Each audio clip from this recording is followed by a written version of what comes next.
YS అనేది ఒక ఇంటి పేరు మాత్రమే కాదు, రాజకీయాల్లో నైతికతకు, ఇచ్చిన మాట మీద నిలబడే తత్వానికి, పోరాట తత్వానికి, ప్రజల పట్ల ప్రేమాభిమానాలు చూపే అంశంలో ఎక్కడ రాజీ పడని తీరుకు ఒక బ్రాండ్. వైఎస్ అనే బ్రాండ్ వచ్చే వరకు రాజకీయాలంటే ఒక వంచన, మోసం, వాడుకొని వదిలేయడం, నమ్మించి మోసం చేయడం, ఇవే ఉండేవి.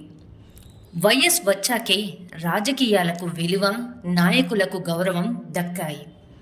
ఇప్పుడు మళ్ళీ ఆ తండ్రి అడుగుజాడల్లో నడుస్తూ వైఎస్ జగన్మోహన్ రెడ్డి తండ్రిని మించిన తనయుడు అయ్యారు. ఇచ్చిన మాట, చేసిన వాగ్దానం అమలు చేసే విషయంలో వైఎస్ఆర్ 2 అడుగులు ముందుకు వస్తే ఆయన కొడుకు 4 అడుగులు ముందుకు వేస్తున్నారు. ప్రజలను పాలించడమే కాదు, లాలించడం కూడా ముఖ్యమంత్రి బాధ్యత అని సరికొత్త నిర్వచనం ఇచ్చారు. రైతులు, మహిళలను ఆదరించే విషయంలో తండ్రిని దాటుకొని ముందుకు వెళ్లిన జగన్ ఆ వర్గాల పాలిట దేవుడయ్యారు. తండ్రి ఆశయాలు నెరవేర్చే విషయంలో జగన్మోహన్ రెడ్డి అన్ని విధాలా సక్సెస్ అయ్యారు. తండ్రి పాలనకు కొనసాగింపుగా మొదలైన జగనన్న పాలన సంక్షేమం, అభివృద్ధి అంశాల్లో కొత్త రికార్డులను సృష్టిస్తోంది.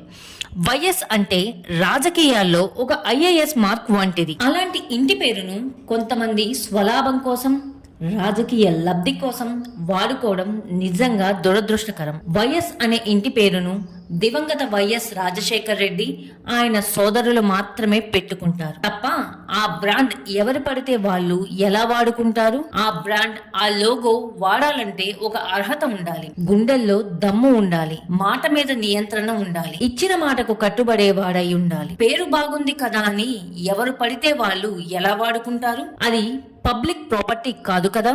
వైఎస్ అనే బ్రాండును వాడుకొని లబ్ధి పొందాలి అనుకునే వాళ్లకు ప్రజలే బుద్ధి చెప్తారు. ఈ వీడియో కనుక